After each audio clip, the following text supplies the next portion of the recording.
ക്രൂശിക്കപ്പെട്ട ക്രിസ്തുവിനെ പ്രസംഗിക്കുന്നു. ദൈവ തിരുനാമത്തിന് മഹത്വം ഉണ്ടാകട്ടെ. ഉൽപ്പത്തി പുസ്തകം 28-ാം അധ്യായം 16-17 വാക്യങ്ങൾ നമുക്ക് വായിക്കാം. അപ്പോൾ യാക്കോബ് ഉറക്കമുണർന്നു. യഹോവ ഈ സ്ഥലത്തുണ്ട്, സത്യം, ഞാനോ അത് അറിഞ്ഞില്ല എന്ന് പറഞ്ഞു. അവൻ ഭയപ്പെട്ടു. ഈ സ്ഥലം എത്ര ഭയങ്കരം! ഇത് ദൈവത്തിന്റെ ആലയമല്ലാതെ മറ്റൊന്നല്ല, ഇത് സ്വർഗത്തിന്റെ വാതിൽ തന്നെ എന്ന് പറഞ്ഞു. ദൈവത്തിന് സ്തോത്രം. അപ്പോൾ യാക്കോബ് ഉറക്കമുണർന്നു. ആ ഉറക്കത്തിലാണ് യാക്കോബിന് സ്വർഗീയ ദർശനം ലഭിച്ചത്, വിഷൻ ലഭിച്ചത്. നാം കഴിഞ്ഞ പ്രാവശ്യം യാക്കോബിന് ലഭിച്ച വിഷനെക്കുറിച്ച് ചിന്തിച്ചു. യാക്കോബിന് ലഭിച്ച ദൈവത്തിൻ്റെ വോയിസ്, ദൈവത്തിൻ്റെ ശബ്ദത്തെക്കുറിച്ച് ചിന്തിച്ചു. യാക്കോബ് ദൈവത്തോട് നേർച്ച നേർന്നതിനെക്കുറിച്ച് ചിന്തിച്ചു. ഇവിടെ നാം കാണുന്നത് യാക്കോബിൻ്റെ ഉറക്കം മാറി, യാക്കോബ് ഉറക്കം ഉണർന്നു. ഇത് അക്ഷരീയമായി ഉറക്കമുണർന്നു, ശരിയാണ്. അവൻ്റെ ശരീരം മയങ്ങുകയായിരുന്നു, ബോധം കിടക്കുകയായിരുന്നു, ഉറക്കത്തിലായിരുന്നു. പക്ഷേ അത് മാത്രമല്ല, ഒരു വലിയ ആന്തരികമായ ചൈതന്യത്തിൻ്റെ ചലനമാണ് യാക്കോബിന് ലഭിച്ചത്. ആന്തരികമായ ഒരു ഉണർവാണ് യാക്കോബിന് ലഭിച്ചത്. ദൈവത്തിൻ്റെ ശബ്ദം ആര് കേട്ടാലും അകത്തൊരു ചലനം ലഭിക്കും, അകത്ത് ഉണർവ് ലഭിക്കും. ദൈവത്തിൻ്റെ സാന്നിധ്യം ലഭിച്ചാൽ, ദൈവത്തിൻ്റെ തിരുവചനം ലഭിച്ചാൽ, ദൈവത്തിൻ്റെ ശബ്ദം കേട്ടാൽ, ദൈവത്തിൻ്റെ വചനം നമ്മുടെ ഹൃദയത്തിലേക്ക് പകർന്നാൽ നമ്മുടെ മയങ്ങിയിരിക്കുന്ന ജീവിതം ഉണരും. മയങ്ങിപ്പോയ ജീവിതം, തളർന്നുപോയ ജീവിതം, നിരാശപ്പെട്ടു പോയ ജീവിതം, നമ്മുടെ ജീവിതം തളർന്നിരിക്കുമ്പോൾ വചനം കേൾക്കുന്ന മാത്രയിൽ, വചനം കേൾക്കുന്ന സമയത്ത് നമ്മുടെ ഹൃദയം ഉണരും. വചനം നമ്മെ ഉണർത്തുന്നു. നമ്മിൽ പലരുടെയും മനസ്സ് മയങ്ങിയിരിക്കുകയാണ്. പുറമേ ഉറക്കമല്ല, പക്ഷേ ആന്തരികമായ മയക്കം. ആത്മീകം തന്നെ ആവണമെന്നില്ല. ജീവിതത്തിൽ അനേകം ക്ലേശങ്ങളിൽപ്പെട്ട് മയങ്ങിയിരിക്കുന്നവരുണ്ട്. അനേകം ക്ലേശങ്ങൾ, പലവിധത്തിലുള്ളതായ ആവലാധികൾ, പലതരത്തിലുള്ളതായ ഭാരങ്ങൾ, അനേകം ആകുലങ്ങൾ. അത് രോഗത്തിൻ്റെ ആവലാധിയാകാം, ചികിത്സ ഫലിക്കുന്നില്ല എന്നുള്ള ദുഃഖമാകാം, പഠിക്കാൻ പറ്റുന്നില്ല എന്നുള്ള പ്രയാസമാകാം, പരീക്ഷയ്ക്ക് വേണ്ടതുപോലെ എഴുതാൻ പറ്റുന്നില്ല എന്നുള്ള ഖേദമാകാം. അയ്യോ, പരീക്ഷ അടുത്തു വരുന്നു, ഞാൻ എങ്ങനെ പരീക്ഷയിൽ എഴുതും, ഒരു പേടിയാകാം, പരീക്ഷ പേടി. അല്ല, എൻ്റെ ബിസിനസ് തകരുന്നല്ലോ എന്നുള്ളതായ ഒരു വേദനയാകാം, കടം വന്ന് കൂടുന്നല്ലോ എന്നുള്ള പ്രയാസമാകാം. ഏതെല്ലാം തരത്തിലുള്ളതായ പ്രശ്നങ്ങളാണ് മനുഷ്യനെ അലട്ടിക്കൊണ്ടിരിക്കുന്നത്. ആന്തരിക മനുഷ്യൻ ഇന്ന് മയങ്ങുകയാണ്, നിരാശയിൽ മയങ്ങിക്കിടക്കുകയാണ്, മനസ്സ് വാടിയിരിക്കുകയാണ്, മനസ്സിൻ്റെ ഉന്മേഷം കെട്ടുപോയിരിക്കുകയാണ്, മനസ്സിൻ്റെ ചൈതന്യവത്തായ ചലനശേഷി നഷ്ടപ്പെട്ടിരിക്കുകയാണ്. മയങ്ങിയിരിക്കുന്നു മനുഷ്യൻ. നാം എല്ലാവരും ഓരോ സമയത്ത് മയങ്ങിയിരിക്കാറുണ്ട്. ചില വ്യക്തിഗതമായ പ്രതിസന്ധികൾ നമ്മുടെ ജീവിതത്തിൽ വരുമ്പോൾ, വ്യക്തിപരമായ ചില പ്രശ്നങ്ങൾ നമ്മെ അലട്ടുമ്പോൾ നാം അങ്ങ് തളർന്നു പോകും. സാധാരണ മനുഷ്യരെല്ലാം അങ്ങനെയാണ്. നമുക്കെല്ലാം വരും ഒരു തളർച്ച, ഒരു വാട്ടം വരും. ചിലപ്പോഴത് കുറേ നേരം നീണ്ടു നിൽക്കും. എന്നാൽ നാം ദൈവത്തിൻ്റെ വചനം കേൾക്കുമ്പോൾ, വചനം നമ്മെ തൊടുമ്പോൾ, വചനത്തിൻ്റെ ശക്തി നമ്മിലേക്ക് വന്ന് ആഞ്ഞടിക്കുമ്പോൾ, വചനത്തിൻ്റെ ആത്മാവ് നമ്മോട് വാദിക്കുമ്പോൾ, വചനം നമ്മുടെ ഹൃദയത്തെ ഉണർത്തും. നമ്മുടെ നിഷ്ക്രിയത്വം മാറും, നമ്മുടെ ജീവിതം ചലനാത്മകമാകും, നമ്മുടെ ജീവിതം ചൈതന്യവത്താകും, നമ്മുടെ നിരാശകൾ മാറും. പ്രശ്നം മാറിയിട്ടല്ല, നമ്മുടെ കടം മാറിയിട്ടല്ല, രോഗം മാറിയിട്ടല്ല, കഷ്ടപ്പാട് മാറിയിട്ടല്ല, ഭാരങ്ങളും ആകുലങ്ങളും മാറിയിട്ടല്ല. പക്ഷേ വചനം നമ്മിൽ വന്ന് ഏശുമ്പോൾ, വചനം നമ്മെ തൊടുമ്പോൾ, വചനം നമ്മുടെ ഹൃദയത്തിലേക്ക് വരുമ്പോൾ നമ്മുടെ അകത്തെ മയക്കം മാറും, നിരാശ മാറും, ഒരു ഉണർവ് നമുക്ക് ലഭിക്കും. യാക്കോബിന് ദൈവത്തിൻ്റെ വിഷൻ ലഭിച്ചു, യാക്കോബിന് ദൈവത്തിൻ്റെ വോയിസ് ലഭിച്ചു. ദൈവത്തിൻ്റെ വിഷനും ദൈവത്തിൻ്റെ വോയിസും ലഭിക്കും ദൈവവൈതലിന് തീർച്ചയായും ഉണർവുണ്ടാകും. ദൈവത്തിന് സ്തോത്രം. പ്രിയപ്പെട്ടവരെ, വചനം നിങ്ങൾ മുടക്കരുത്, വചന ശുശ്രൂഷകൾ മുടക്കരുത്. വചനത്തിൻ്റെ ശുശ്രൂഷ മുടക്കുക എന്നുള്ളതാണ് സാത്താൻ്റെ വലിയ കെണി. വചനം കേട്ടാൽ മനുഷ്യൻ ഉണരുമെന്ന് സാത്താൻ അറിയാം. വചനം കേൾക്കുമ്പോൾ മനുഷ്യൻ്റെ നിരാശ മാറുമെന്ന് സാത്താൻ അറിയാം. വചനം കേൾക്കുമ്പോൾ മനുഷ്യൻ തളർച്ച വിട്ട് ഉണർന്ന് എഴുന്നേൽക്കും, അവൻ ചൈതന്യം പ്രാപിക്കുമെന്ന് സാത്താൻ അറിയാം. ദുഷ്ടപിശാച് അതുകൊണ്ട് വചനം കേൾക്കാതെ മനുഷ്യനെ തടുക്കാൻ നോക്കും. ഉണർത്തുന്ന വചനം എവിടെയുണ്ടോ അത് കേൾക്കാതെ തടുക്കാൻ പിശാച് നോക്കും. സാത്താൻ സഹിക്കുകയില്ല മനുഷ്യൻ ഉണരരുത്. അവനെന്നും മയങ്ങിക്കിടക്കണം, അവനെന്നും ചലനമറ്റ് കിടക്കണം, അവൻ നിശ്ചേതനായി തീരണം, അവൻ കഴിവില്ലാത്തവനായി തീരണം. അവനങ്ങനെ ചലനമറ്റവനായി അവൻ്റെ ആന്തരിക ആത്മാവ് നരകത്തിൻ്റെ ഭീകരതയിലേക്ക് നീങ്ങണം. ഇതാണ് സാത്താൻ്റെ പരിപാടി. അതുകൊണ്ട് സാത്താൻ എപ്പോഴും സാത്താനും അവൻ്റെ ഏജൻറ്റന്മാരും എപ്പോഴും തിരുവചനത്തിൻ്റെ അരികിലേക്ക് നമ്മെ പോകാതെ വണ്ണം തടുക്കാൻ നോക്കും. എന്നാൽ നാം ഓർത്തുകൊള്ളണം, ഇത് സാത്താൻ്റെ കെണിയാണ്, പിശാച് വയ്ക്കുന്ന വലിയൊരു തന്ത്രമാണ്. എന്നെ ഉണർത്താതിരിക്കാൻ, ഉണർവ് എനിക്ക് വരാതിരിക്കാൻ പിശാച് കെണി വയ്ക്കുകയാണ്. അതുകൊണ്ട് ഒരിക്കലും ഞാൻ വചനത്തെ ഞാൻ മുടക്കുകയില്ല, വചന ശുശ്രൂഷ ഞാൻ മുടക്കുകയില്ല എന്ന് നാം സ്വയം തീരുമാനിക്കണം. യാക്കോബ് ഉറക്കമുണർന്നു. നമ്മിൽ പലരും നമ്മുടെ അകത്തെ ഹൃദയം തുറന്നിട്ടില്ല, അകത്ത് കണ്ണുകാഴ്ച കിട്ടിയിട്ടില്ല, അകത്തെ ഉണർവ് ലഭിച്ചിട്ടില്ല. അകത്ത് ഉണർവ് കിട്ടുക, അകത്ത് കാഴ്ച കിട്ടുക, ഉൾക്കണ്ണ് തുറന്ന് കിട്ടുക എന്ന് പറയും. അകംകണ്ണ് തുറന്ന് കിട്ടുക അതൊരു ഭാഗ്യകരമായ അനുഭവമാണ്. ഞാൻ പണ്ട് പഠിച്ചു മനോഹരമായൊരു ഇംഗ്ലീഷ് കവിത. ഒരു കൊച്ചുകുട്ടി, അവൻ അന്ധനാണ്, കാഴ്ചയില്ല, അന്ധനായൊരു ബാലൻ. അവനിരുന്ന് കരയുകയാണ്. അവൻ്റെ അരികത്ത് ആരോ സംസാരിച്ചുകൊണ്ടിരിക്കുമ്പോഴാണ് അവൻ പറയുകയാണ്, എനിക്കൊന്ന് പറഞ്ഞു തരാമോ, ഈ വെളിച്ചം എന്ന് പറയുന്നത് എങ്ങനെ ഇരിക്കുമെന്ന് ഒന്ന് പറഞ്ഞു തരാമോ? നിങ്ങൾ ഈ വെളിച്ചത്തെക്കുറിച്ചൊക്കെ ഒരുപാട് കാര്യങ്ങളൊക്കെ വർണ്ണിക്കുന്നുണ്ടല്ലോ. ഈ വെളിച്ചം എന്ന് പറഞ്ഞാൽ എങ്ങനെ ഇരിക്കും? O say what's a thing called light which I must never enjoy. O say what's a thing called light which I must never enjoy. What are the blessings of sight? Oh tell your poor blind boy. ഈ കാഴ്ചയുടെ ഗുണങ്ങൾ, അതിൻ്റെ അനുഗ്രഹങ്ങൾ, കാഴ്ചയുണ്ടെങ്കിലുള്ള അനുഗ്രഹങ്ങൾ അതൊന്ന് പറഞ്ഞു തരാമോ? What are the blessings of sight? Oh tell your poor blind boy. ഈ പാവപ്പെട്ട അന്ധബാലനൊന്ന് പറഞ്ഞു തരാമോ? തോമസ് ക്യാമ്പൽ എന്ന് പറയുന്ന ഒരു ഇംഗ്ലീഷ് കവിയാണത് എഴുതിയത്. ഹൃദയസ്പർശിയായ കവിത. നിങ്ങൾക്ക് മനസ്സിലാകുമല്ലോ. Oh say what's a thing called light which I must never enjoy. What are the blessings of sight? Oh tell your poor blind boy. You talk of wondrous things you see.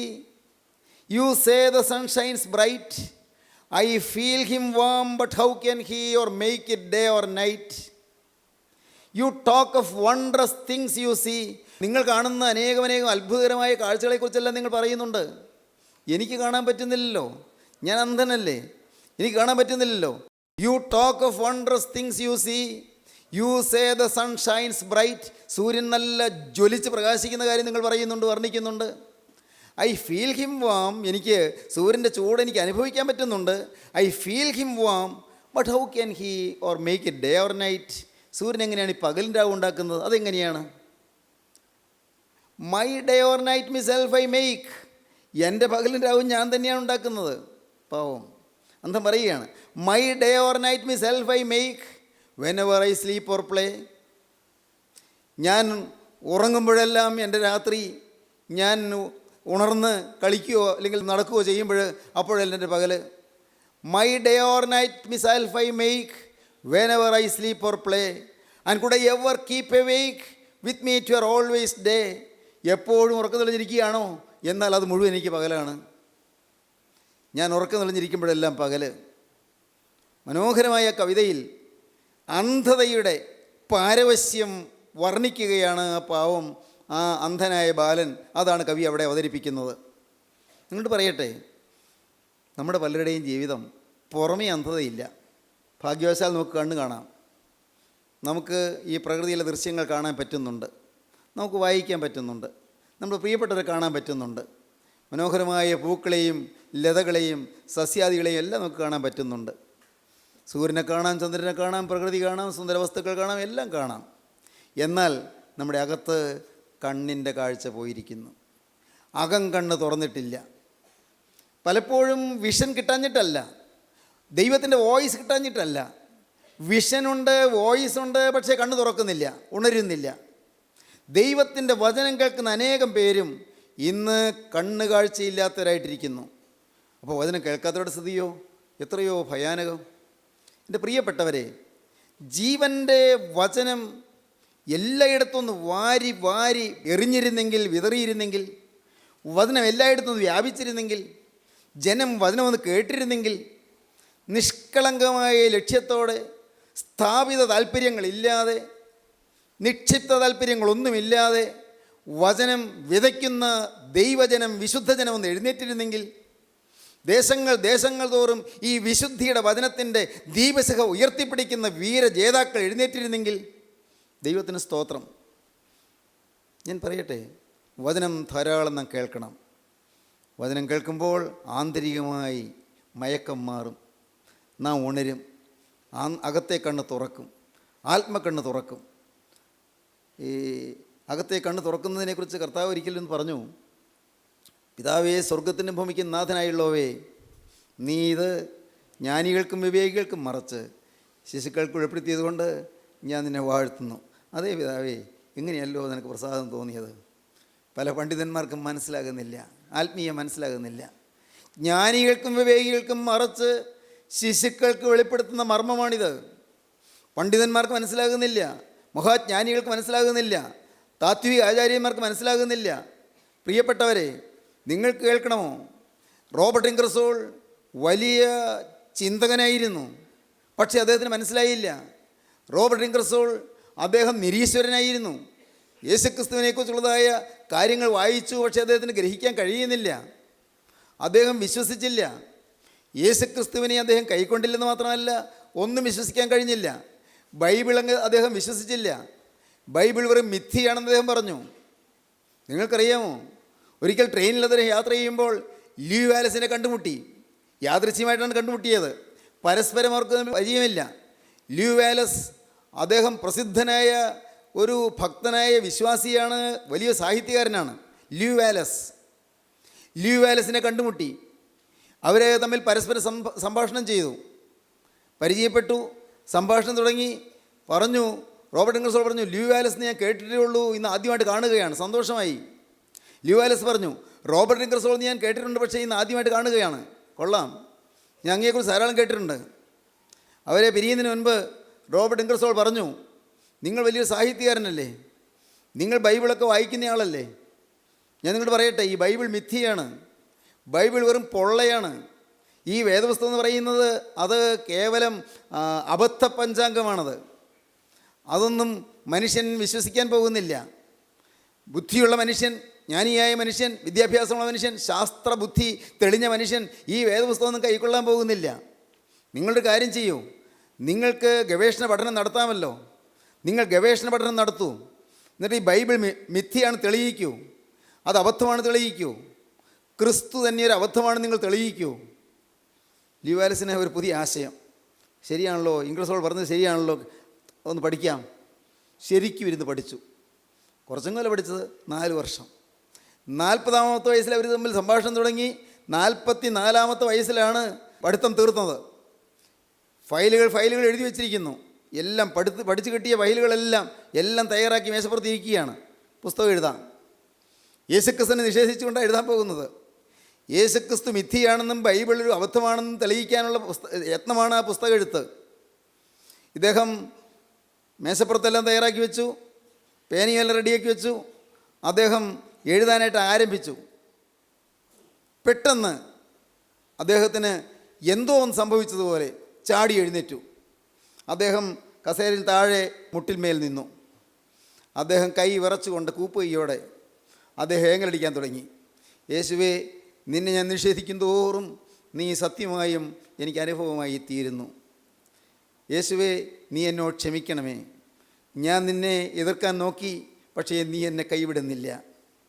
ഞാൻ നിന്നെ നിഷേധിക്കാൻ നോക്കി, നീ പക്ഷേ എന്നെ ഉപേക്ഷിക്കുന്നില്ല. യേശുവേ, നിന്നെ സാക്ഷിപ്പാൻ എനിക്ക് ഭാഗ്യം തരണമേ. എൻ്റെ തെറ്റെന്നോട് പൊറുക്കണമേ.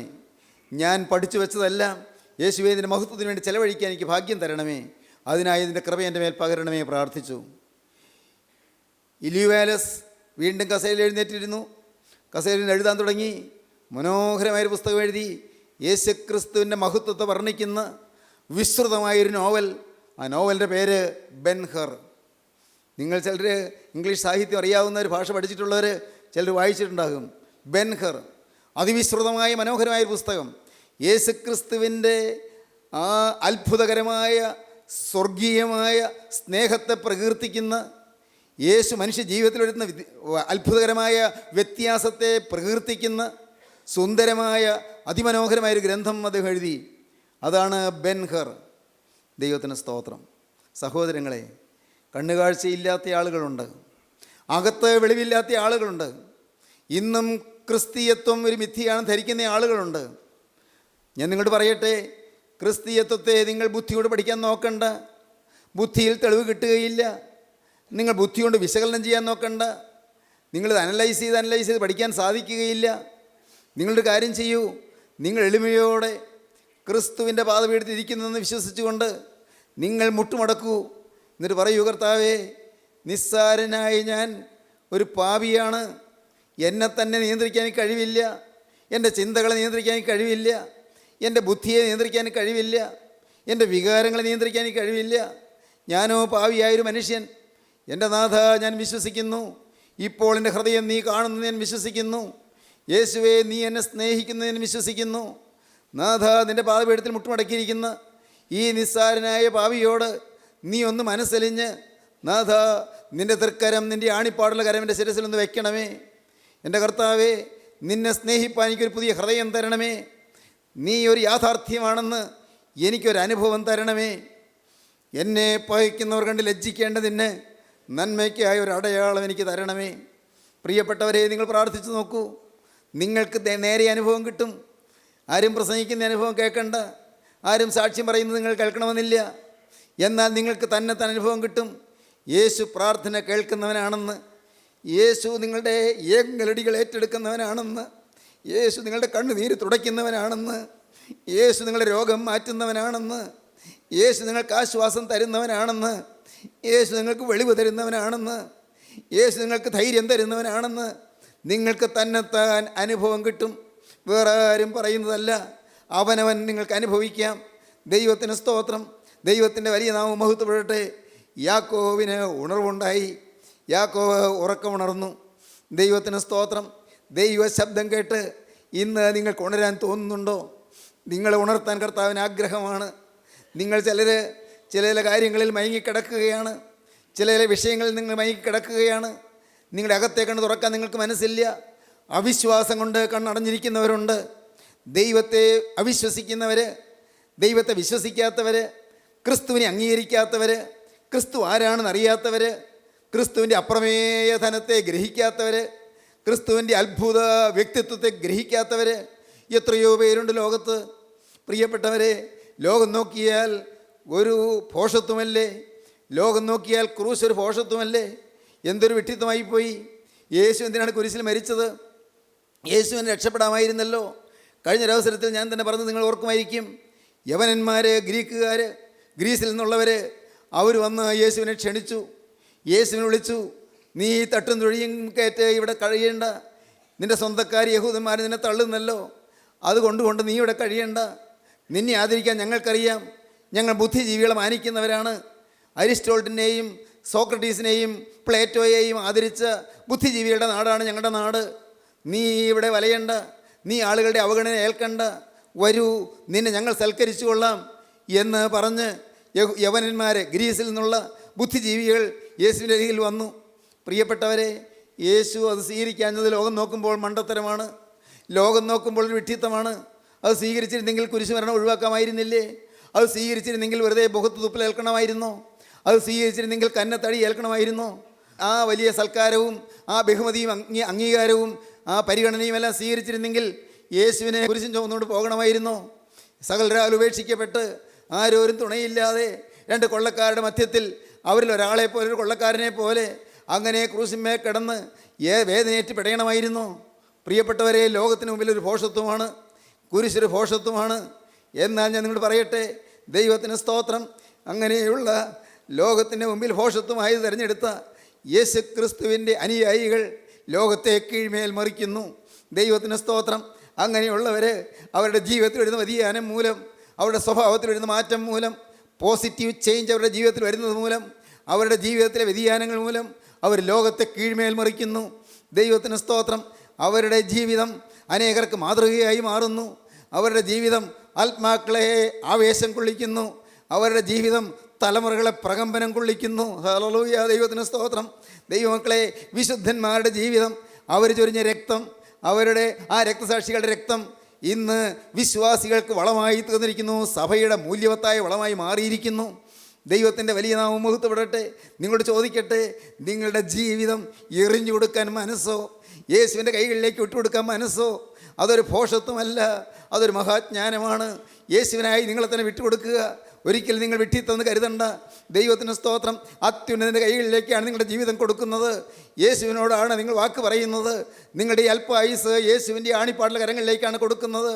ഈ ക്ഷണികമായ ആയുസ്, വിലകെട്ടതായി ആയുസ്, പ്രിയപ്പെട്ടവരെ, ആർക്കും വേണ്ടാത്തതായ ആയുസ്, സ്വന്തം ഭർത്താവിന് പോലും വിലയില്ലാത്ത ആയുസ്, സ്വന്തം ഭാര്യയ്ക്ക് പോലും മാനമില്ലാത്ത ആയുസ്, സ്വന്തം മക്കൾക്ക് പോലും വിലയില്ലാത്ത ഈ ജീവിതം, സ്വന്തം മാതാപിതാക്കൾ പോലും പരിഗണിക്കാത്ത ഈ ജീവിതം എല്ലാം പരിഗണിക്കുന്നതിന് കൈകളിലേക്ക് കൊടുക്കാമോ?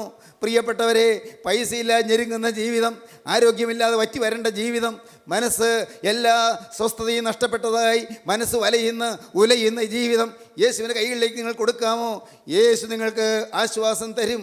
യേശു നിങ്ങളെ ഉണർത്തും. യേശു നിങ്ങളുടെ മനസ്സിനെ ഉണർത്തും. നിങ്ങളുടെ ഹൃദയം പൂവിടരുന്ന പോലെ വിടർന്നു വരും. നിങ്ങളുടെ ജീവിതം ഉന്മിഷത്താകും. നിങ്ങളുടെ ജീവിതം വികസിക്കും. നിങ്ങളുടെ ജീവിതം അനുഗ്രഹീതമാകും. നിങ്ങളുടെ ജീവിതം ഭാസുരമാകും. നിങ്ങളുടെ ജീവിതം അനേകർക്ക് ആശ്വാസം നൽകും. നിങ്ങളുടെ ജീവിതം മൂലം അനേകരുടെ അന്ധകാരം മാറും. അനേക കുടുംബങ്ങളിൽ വെളിച്ചം പകരാൻ നിങ്ങൾക്ക് സാധിക്കും. നിങ്ങളുടെ മക്കൾ അനുഗ്രഹിക്കപ്പെടും. നിങ്ങളുടെ തലമുറകൾ അനുഗ്രഹിക്കപ്പെടും. അപ്പോൾ നിങ്ങൾക്ക് കേൾക്കാം ഒരു വാഗ്ദത്തം. ആ വാഗ്ദത്തം എന്നെ ആശ്വസിപ്പിച്ച വാഗ്ദത്തമാണ്. ആ വാഗ്ദത്തം കേൾക്കണമോ? യെശയ്യാ പ്രവചനം 59 അധ്യായത്തിൻ്റെ ഒടുവിലത്തെ വാക്യം കേൾക്കൂ. ദൈവത്തിന് സ്തോത്രം. ആ വാഗ്ദത്തം നിങ്ങൾ ഇന്ന് ഏറ്റുവാങ്ങണം. ദൈവത്തിന് സ്തോത്രം. യെശയ്യാ പ്രവചനം 59 അധ്യായം ഒടുവിലത്തെ വാക്യത്തിൽ മഹത്തായ വാഗ്ദത്തം നിങ്ങൾക്ക് കാണാം. സ്വർഗത്തിൽ ദൈവം നിങ്ങൾക്ക് തരുന്ന അനുഗ്രഹകരമായ ഒരു വാഗ്ദത്തമാണത്. ആ വാഗ്ദത്തം എന്താണെന്ന് കേൾക്കാം. ഞാൻ അവരോട് ചെയ്തിരിക്കുന്ന നിയമമോ ഇതാകുന്നു എന്ന്, അവരോട് ചെയ്തിരിക്കുന്ന നിയമമോ ഇതാകുന്നു എന്ന് യഹോവ അരുളി ചെയ്യുന്നു. യഹോവ അരുളി ചെയ്യുന്നു. നിന്റെ മേലുള്ള എന്റെ ആത്മാവും, നിന്റെ മേലുള്ള എൻ്റെ ആത്മാവും, നിന്റെ വായിൽ ഞാൻ തന്ന എന്റെ വചനങ്ങളും, നിന്റെ വായിൽ ഞാൻ തന്ന എൻ്റെ വചനങ്ങളും, നിന്റെ വായിൽ നിന്നും, നിന്റെ വായിൽ നിന്നും, നിന്റെ സന്തതിയുടെ വായിൽ നിന്നും, നിന്റെ സന്തതിയുടെ വായിൽ നിന്നും, നിന്റെ സന്തതിയുടെ സന്തതിയുടെ വായിൽ നിന്നും, നിന്റെ സന്തതിയുടെ വായിൽ നിന്നും ഇന്നു മുതൽ ഒരു നാളും വിട്ടുപോകയില്ല എന്ന് യഹോവ അരുളി ചെയ്യുന്നു. ഒരു നാളും വിട്ടുപോകയില്ല എന്ന് യഹോവ അരുളി ചെയ്യുന്നു. നിങ്ങളോടുള്ള എൻ്റെ നിയമം ഇതാകുന്നു. ഞാൻ നിങ്ങളോട് പറയുന്ന വ്യവസ്ഥ ഇതാകുന്നു. ഞാൻ നിങ്ങൾക്ക് തരുന്ന പ്രതിജ്ഞ ഇതാകുന്നു. ഞാൻ നിങ്ങൾക്ക് വാക്ക് തരികയാണ്. നിന്റെ മേലുള്ള എൻ്റെ ആത്മാവും, നിന്റെ വായിൽ ഞാൻ തന്ന എൻ്റെ വചനങ്ങളും, നിന്റെ വായിൽ നിന്നും, നിന്റെ സന്തതിയുടെ വായിൽ നിന്നും, നിന്റെ സന്തതിയുടെ വായിൽ നിന്നും ഇന്നു മുതൽ ഒരു നാളും വിട്ടുപോകയില്ല എന്ന് യഹോവ അരുളി ചെയ്യുന്നു. ഹല്ലേലൂയ. ദൈവജനമേ, തലമുറകൾ അനുഗ്രഹിക്കപ്പെടാൻ പോവുകയാണ്. തലമുറകൾ കൃപ ലഭിക്കുകയാണ്. തലമുറകൾ ഉണരുകയാണ്. ദേശങ്ങൾ ഉണരുകയാണ്. സഭകൾ ഉണരുകയാണ്. സമുദായങ്ങൾ ഉണരുകയാണ്. സഭകൾ മാറുകയല്ല, സമുദായം മാറുകയല്ല. എന്നാൽ പ്രിയപ്പെട്ടവരെ, ഹൃദയം മാറുകയാണ്. സ്വഭാവം മാറുകയാണ്. ജീവിതം മാറുകയാണ്. സ്നേഹം ജീവിതത്തിൽ നിറയുകയാണ്. ജീവിതം സ്നേഹത്താൽ ജ്വലിക്കുകയാണ്. വിശുദ്ധി കൈമുതലായി മാറുകയാണ്. വിശുദ്ധിയുടെ ദീപശ കരങ്ങൾ ഏന്തുകയാണ്. യേശുവിനെ സാക്ഷിക്കുകയാണ്. യേശു ജീവിക്കുന്നതാണ് പറയുന്നത്. ഉണരുവീൻ ദൈവജനമേ, മയങ്ങി കിടക്കല്ലേ, ഉണരുവീൻ. ക്രിസ്തുവിൻ്റെ വചനത്താൽ നിങ്ങൾ ഉണരുവീൻ. നിങ്ങളുടെ ഹൃദയത്തിൻ്റെ മ്ലാനതകൾ അകറ്റുവീൻ. നിങ്ങളുടെ മനസ്സിൻ്റെ എല്ലാ ഉന്മേഷക്കുറവുകളും നീക്കിക്കൊണ്ട് ഉന്മേഷം പകരുന്ന ക്രിസ്തുവിൻ്റെ വചനത്തിന് മുമ്പിൽ നിങ്ങൾ താഴുവീൻ. യേശുവിനോട് വാക്ക് പറയുവീൻ. യേശുവേ, ഈ നിമിഷം മുതൽ ഞാൻ നിൻ്റെ വക. യേശുവിനോട് വാക്ക് പറയുവീൻ. യേശുവേ, ഈ നിമിഷം മുതൽ ഞാൻ നിൻ്റെ വക. യേശുവിനോട് വീണ്ടും പറയുവീൻ. യേശുവേ, ഈ നിമിഷം മുതൽ ഞാൻ നിൻ്റെ വക. Hallelujah, hallelujah, hallelujah. നമുക്ക് പ്രാർത്ഥിക്കാം.